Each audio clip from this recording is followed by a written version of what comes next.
Agenda Cultural, soy Jennifer Salazar, los voy a acompañar en los próximos 30 minutos. Este 3 de septiembre, nuestra cantautora peruana, Chabuca Granda, cumpliría 99 años, una fecha para la que se tiene programada una serie de actividades previas al centenario de su nacimiento. Por una vereda bien, cabalgando José Antonio, se viene desde el barranco a ver la flor de Amancaes. Tomó la tradición, la hizo coquetear con el jazz y el bossa nova.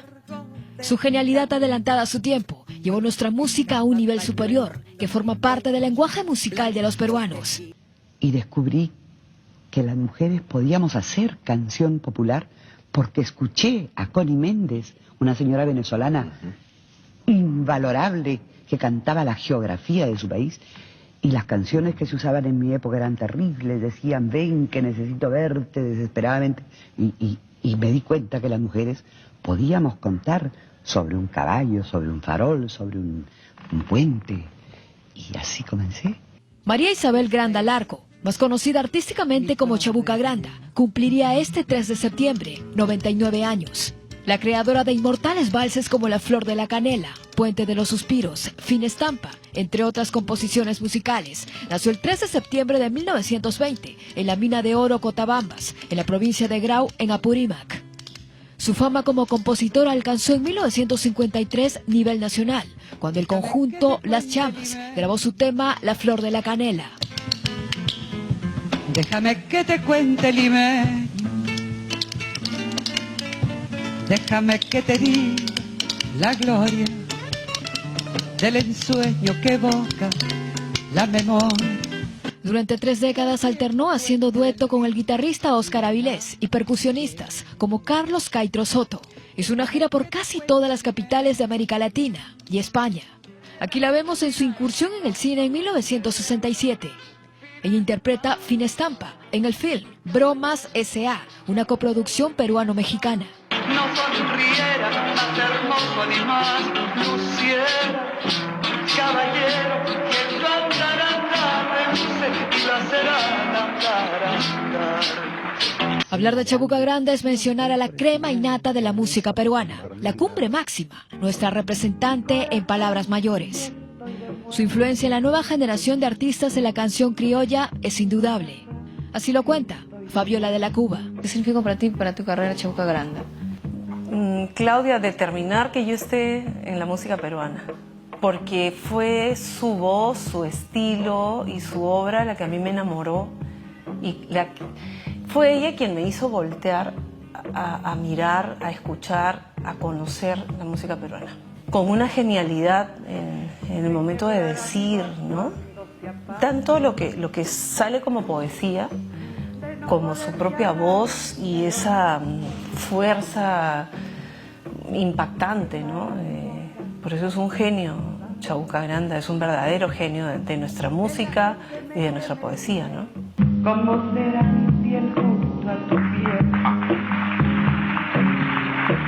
¿Cómo será mi piel junto a tu piel? Cardón, ceniza, ¿cómo será?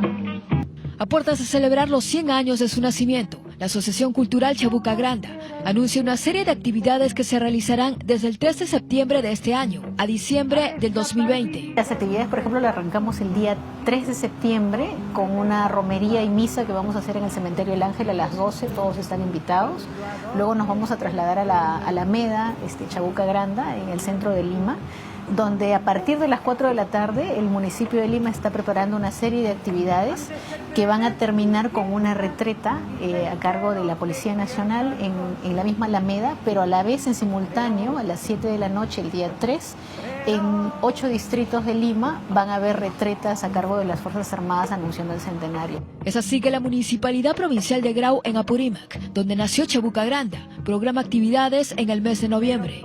En los actos de homenaje estarán presentes los hijos de la cantautora. Estamos sumando no solamente Chabuca es un tema a nivel de Lima o a nivel de Perú. Por ejemplo, Chabuca nació en Apurímac, en el distrito del Progreso, en la provincia de Grau.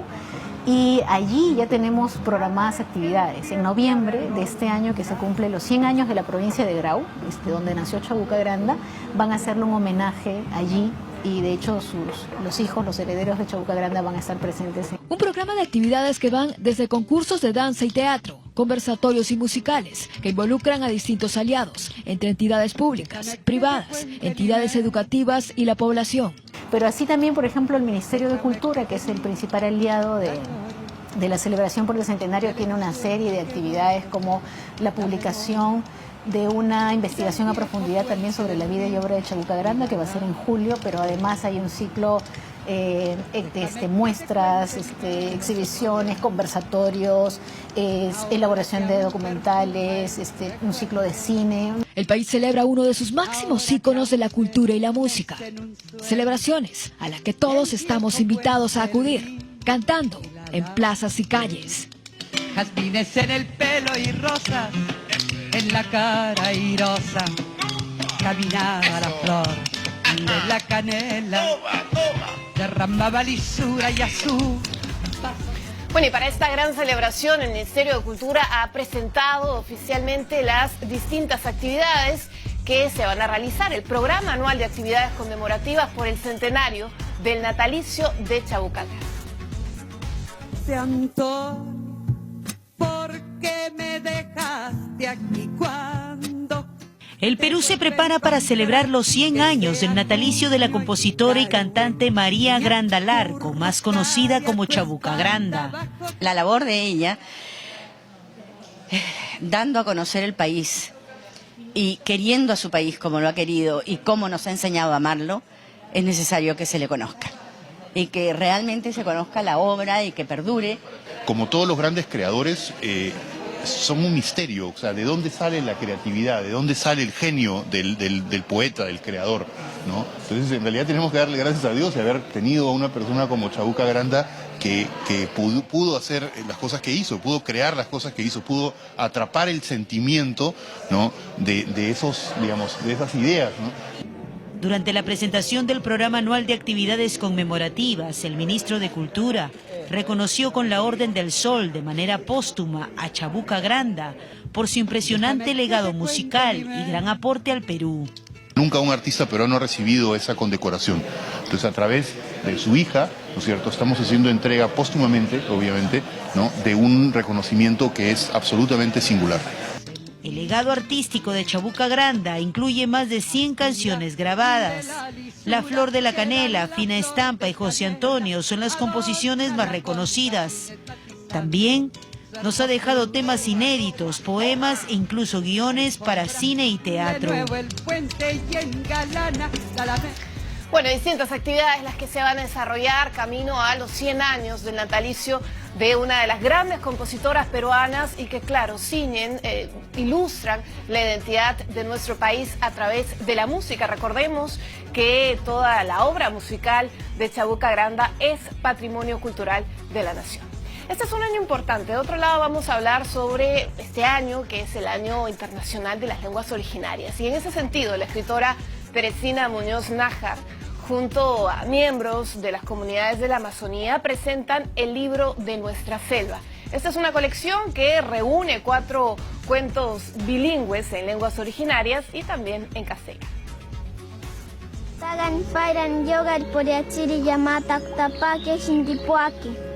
Las historias ancestrales del Bajo Urubamba en lengua Yine y Matsigenga, 2 de las 48 lenguas originarias del Perú, cobran vida. Las historias sobre el origen, la naturaleza y el amor son parte de la colección de cuentos bilingües, el libro de Nuestra Selva. La idea era que las 4 leyendas orales de 2 machigengas y 2 yine, que son transmitidas de generación en generación durante mucho tiempo, se conviertan en cuentos para niños, ¿no? Entonces la idea era escuchar las leyendas, conversar con ellos. Hemos sido todo un equipo, ahí a Miaría y a Nuevo Mundo. Hacer que las lenguas que están dejando de hablarse puedan fortalecerse, refortalecerse y recuperar la fuerza que una vez tuvieron en sus comunidades. Eso es una tarea de todos, ¿no? No es solo una tarea del pueblo originario que habla la lengua, porque es también una tarea del Estado, pero también de la sociedad. La escritora Teresina Muñoz Nájar, junto a coautores como Ritma Urquía y Miguel Ángel Díaz, intérpretes reconocidos por el Ministerio de Cultura, rescataron la tradición oral de los pueblos Yine y Matsigenga, un trabajo que no hubiera sido posible sin la participación de la población.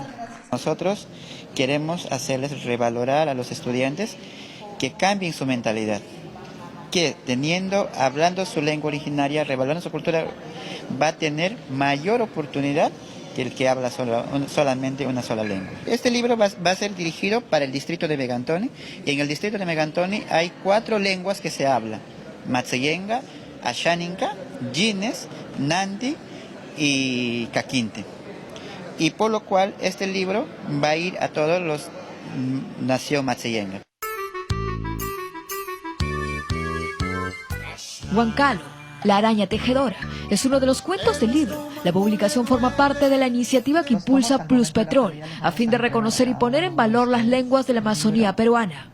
Rescatar un poco de las historias originarias de las comunidades donde trabajamos, ¿no?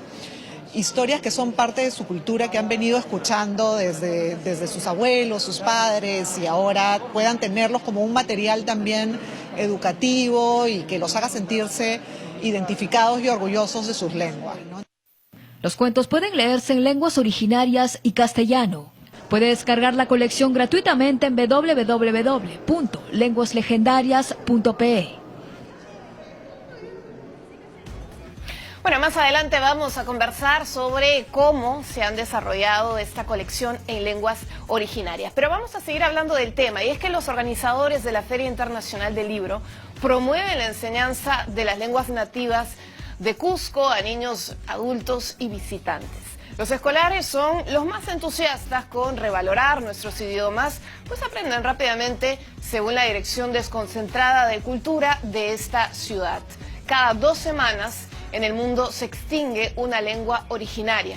Por ello es muy importante que quienes viven en ciudades grandes también aprendan el quechua o el matsigenga. Recordemos que son 22 lenguas originarias peruanas las que están en peligro de extinción.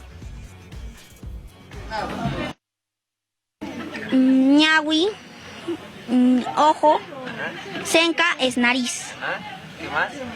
¿Qué más? Uma, cabeza. 2 y 3. Puputi es el ombligo. Maki es la mano.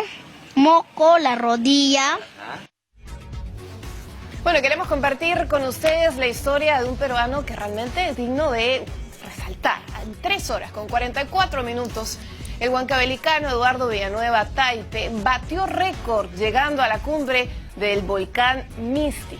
El atleta se coronó ganador de la competencia internacional desarrollada en Arequipa por su 479 aniversario. En este concurso participaron 94 competidores que partieron desde la Plaza de Armas. Vale decir que quienes suben al Misti lo hacen en aproximadamente 25 horas. Sin embargo, estos deportistas que estamos viendo demostraron su destreza haciéndolo en contadas horas. Villanueva Taipe fue condecorado y premiado con dinero en efectivo.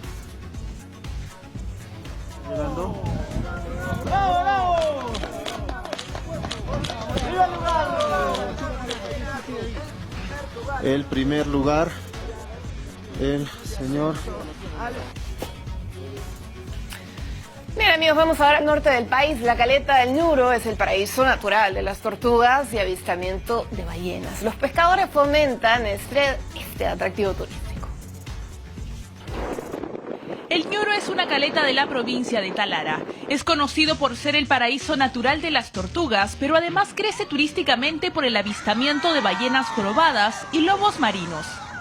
De julio a octubre son más de 1000 turistas nacionales y extranjeros que llegan semanalmente a esta caleta para disfrutar de una experiencia inolvidable. Desde hace 5 años, pescadores del lugar empezaron con los tours para los veraneantes, actividad que ha ido creciendo cada año. Todas estas embarcaciones que son turísticas ahorita, sus patrones son pescadores. Han tenido su embarcación pesquera. Hay 31 ahorita, ¿no? Sin embargo, los más de 500 pescadores de esta caleta luchan día a día con las bolicheras y pesca de arrastre que barren todo el fondo marino y se llevan los peces recién nacidos y otras especies, lo cual disminuye considerablemente la cadena alimenticia de los cetáceos, lobos marinos y las tortugas, además de perjudicarlos económicamente. Nosotros, para salir a una faena de pesca, hacemos una inversión, ¿no? De más o menos de unos 300 soles diarios, ¿no? Y muchas veces no lo recuperamos. Ellos piden que el gobierno central finalmente declare la reserva del mar Pacífico tropical para la protección de sus 5 millas y de esta manera equilibrar el sistema marino costero para garantizar la actividad pesquera para las futuras generaciones. Amigos, hacemos una pausa, no se muevan. Al regresar vamos a darle los detalles de esta importante colección de libros bilingües, La Selva, el libro de nuestra selva. Con eso regresamos en estos.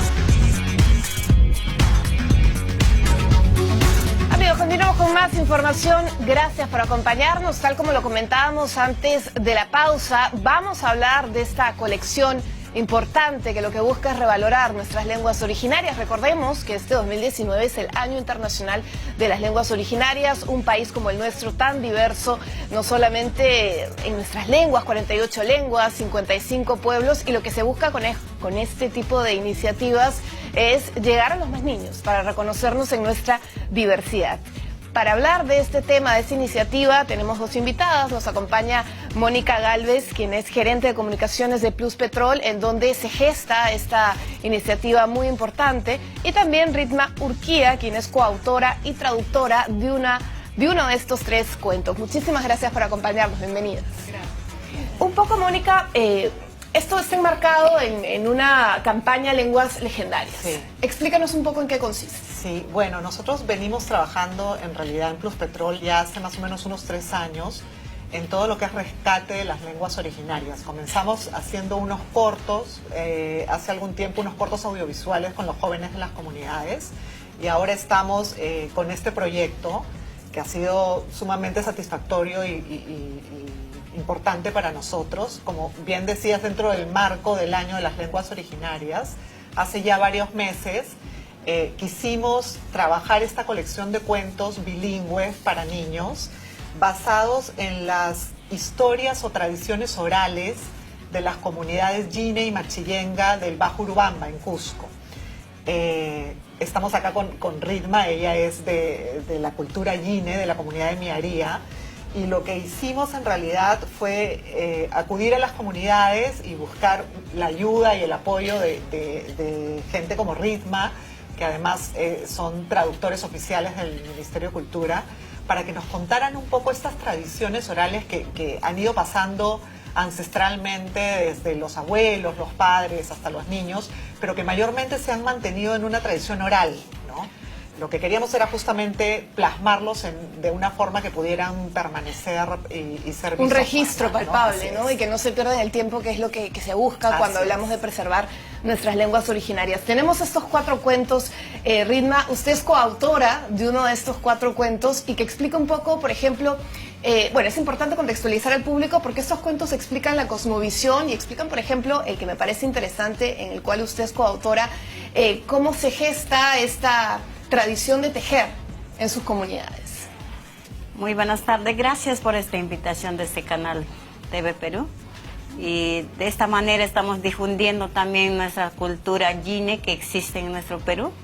Y bueno, voy a hablar sobre esta colección de libros que hicimos. Es para mí una buena experiencia, y agradecer también a la Pluspetrol que ha tenido esta iniciativa de hacer este proyecto maravilloso para nosotros, y así los niños también tendrán que plasmar tradición oral, ¿no? Que antiguamente nuestros abuelos solamente nos contaban, ¿no?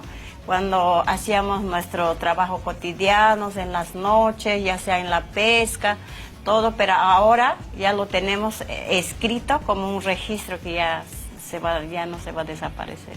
Bueno, una particularidad que tienen estas publicaciones es que, claro, si bien se le cuenta a los niños de repente de ciudades donde se habla el español como primera lengua, explica también en dónde se encuentran, dónde están asentados estos pueblos y un poco contextualiza qué representan estas comunidades. Sí, así es. Un poco la idea es que las personas de distintas partes del país conozcan un poco de estas comunidades, de estas culturas tan ricas que tenemos en la selva y que son tan distintas de lo que vemos naturalmente en las zonas urbanas, digamos, ¿no? Tienen una riqueza muy grande. Una lengua recoge no solamente vocablos, sino toda una manera de ver el mundo diferente, ¿no? Una cosmovisión, un acercamiento a la naturaleza, un acercamiento también a sus divinidades, a sus deidades, que difieren mucho de lo que estamos acostumbrados a ver en la educación convencional. Entonces, un poco también es recoger en estos cuentos, como tú comentabas, Jennifer, por ejemplo, en historias que parecen muy sencillas, están inmersas tradiciones muy importantes, como en el caso de Xoncalo, por ejemplo, cuenta de una manera muy divertida toda esa tradición tan importante de las mujeres vines, maravillosa, de la artesanía, del tejido, que es parte tan inherente a lo que ellos trabajan. Y que es el sustento económico, ¿no? también, ¿no? Que se tiene que preservar. Así ¿Usted nos podría compartir al público algunas características de su comunidad y que se han visto plasmadas en esta colección? Bueno, esto lo hicimos en un equipo de productores que se fueron de acá y también han participado los ancianos y también han participado los mismos niños de la comunidad, donde yo fui la narradora de estos cuentos, porque hemos escogido estos porque es un cuento originario, tradicional, donde que los yines, cómo ellos han aprendido a tejer, ¿no? Y de dónde salieron los diseños que tenemos ahora actualmente. Por eso es que para nosotros es una historia muy importante de este cuento que no debe desaparecer, ¿no? Sino plasmarlo y para que nuestra generación puedan conocer cómo es que los yines empezaron a tejer. Bueno, y es un poco quitar este tipo de iniciativas, lo que busca es plasmar, ya lo comentas tú, Mónica, la cosmovisión de determinados pueblos y dejar de estigmatizar quizás ciertas acciones, ciertas conductas. Por ejemplo, he tenido la oportunidad de leer estos cuentos, el tema y lo que representan los curanderos, por ejemplo, la magia vista desde la cosmovisión, vista como algo bueno, y eso es importante también plasmarlo en los más pequeños. Así es, en el cuento, por ejemplo, de Ketsi y el chamán, está también plasmado toda esta relación que tienen con la magia, con los dioses, con los animales que se transforman en hombres y que de alguna manera encierran valores como la valentía, la sabiduría, el sacrificio por los demás miembros de su comunidad. Todas estas cosas en realidad tan interesantes y que son parte de la cultura viva que tienen en los machillengas, por ejemplo, y lo vemos en todos los cuentos, ¿no? Hemos tratado, evidentemente, Teresina Muñoz Nájar nos ha ayudado a adaptarlos de alguna manera, a rescatar esta oralidad y adaptarlos de una manera divertida para que puedan estar al alcance de todos. ¿Cuánto tiempo ha tomado este proyecto? En realidad han sido más o menos 6 meses desde que lo concebimos y bueno, los primeros viajes que hicimos a escuchar la infinidad de historias. Lo difícil en realidad es escoger las historias porque hay Ritma no me dejará mentir, nos ha contado muchísimos cuentos, entonces elegir dentro de todos estos cuentos cuáles eran los que íbamos a trabajar en esta primera entrega y luego ya toda la parte de producción, que es muy dura, y Ritma y también mucha gente de la comunidad ha trabajado ayudándonos mucho en la parte de producción de la campaña, pero bueno, eso es un poco la idea, ¿no? Recoger estos valores y tradiciones tan interesantes. Bueno, y hay un aspecto que no debemos dejar desapercibido, si es que puede ayudarnos la cámara, las ilustraciones, porque claro, estamos hablando de comunidades, cosmovisión donde la naturaleza, los colores tienen cierto significado. ¿Cómo ha sido ese proceso también? Sí, interesante. bueno, ha habido todo un tema de corrección de textos, de edición, de ilustraciones. Hemos tratado de recoger lo que tú dices, Jennifer, ¿no? Los colores de la selva, un poco en los dibujos adaptados para niños, pero también las gráficas que utilizan, el tema de las plantas medicinales, los colores de los animales y todo este mezcla de elementos en realidad que forman parte de toda la cultura amazónica, digamos. Muchísimas gracias por acompañarnos. El público que esté interesado, ¿cómo puede adquirir estos cuentos que son tan interesantes? Sí, bueno, los cuentos están para descarga gratuita en el site de lenguaslegendarias.p. Los pueden descargar ahí, los pueden mirar ahí, los pueden leer y también descargarlos. Muchísimas gracias, Ritma, por compartir esta sabiduría, compartir estos saberes ancestrales y que perduran en el tiempo, que es lo más importante, ¿no? Tenemos una misión al respecto. Sí, muchísimas gracias por esta invitación, que ahora ya tendrán, pues, conocerán a muchas personas en nuestro país, que estamos no solamente en el Perú, de repente internacionalmente, conocerán quiénes son los yine, de dónde se originaron, la historia, por ejemplo, el SLA. El SLA cuenta es el origen de los yine, de dónde salieron los yine. Una oportunidad para entender la cosmovisión. Muchísimas gracias por acompañarnos. Gracias. Mónica Galvez, gerente de comunicaciones de Plus Petrol, en donde se gesta esta iniciativa, y Ritma Urquía, coautora y traductora lengua yine. Gracias por acompañarnos, gracias a ustedes por su sintonía.